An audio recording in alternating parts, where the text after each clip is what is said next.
wanted to create a show that modeled creativity and problem solving for kids, and I think we took care to have each mover's character represent a certain skill that a child might use to approach a problem. My character sort of represents the creative side with the scribble sticks, drawing and visual art. Scott's wobble goggles represent sort of looking at problems in a different way in a broad perspective. Smitty is sort of the researcher, the guy who looks in his journal. Dave, his gadget hat, he allows him to pull out contraptions and allow him to invent things. Our goal is to really encourage creativity in kids and also just to combine music and comedy for fun, just to create something good.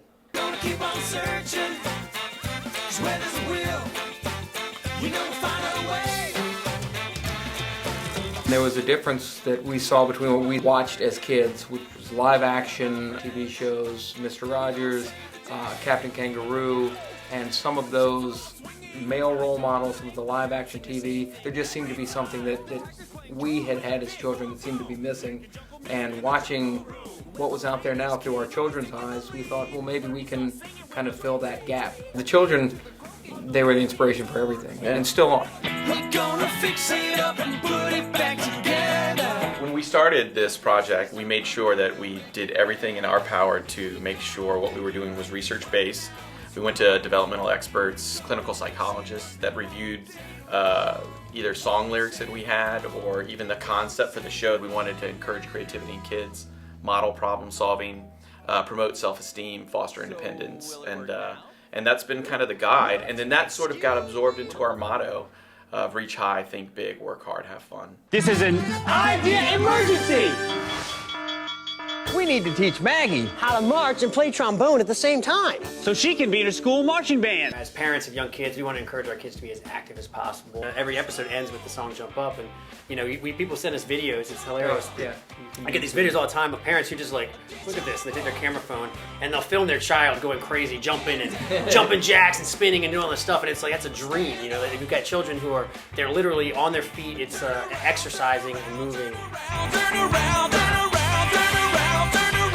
We're seeing our show being a preschool show that's really more of a shared experience. You know, we find that we get as many emails from 14-year-olds as we do from 4-year-olds, you know, that are sent on behalf of them.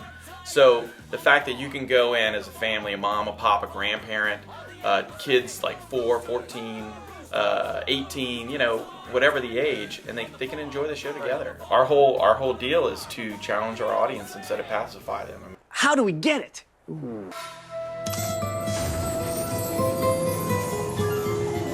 A lot of even what is, you know, supposed to be appropriate for a certain age group may, you know, from your personal standpoint, not be. I mean, things seem to skew a little older than what, you know, we probably think is appropriate for a certain age.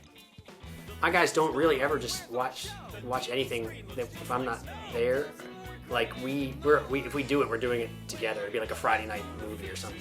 It's an experience that we do together, so that way we can sort of, if we have to make on-the-fly adjustments for what media is coming at, then we do that. TV, it's videos, it's the internet, it's magazine covers. I mean, there's just so much. Games too. Video games. There's so much out there that unless you are engaged in what they're doing and watching the things that, you know, are coming in through various media, it's really easy for something just to slip by and you don't even know it. And we try to model problem solving, model teamwork, creative thinking, perseverance, and not in a way that we're, you know, in a parental role or as a teacher that we're looking down to the children and kind of telling them how to behave. We're modeling that, and I think it makes it much more accessible. They're learning sometimes without even knowing that what we're doing is actually teaching.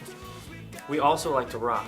We're the Imagination Movers, and we use common sense.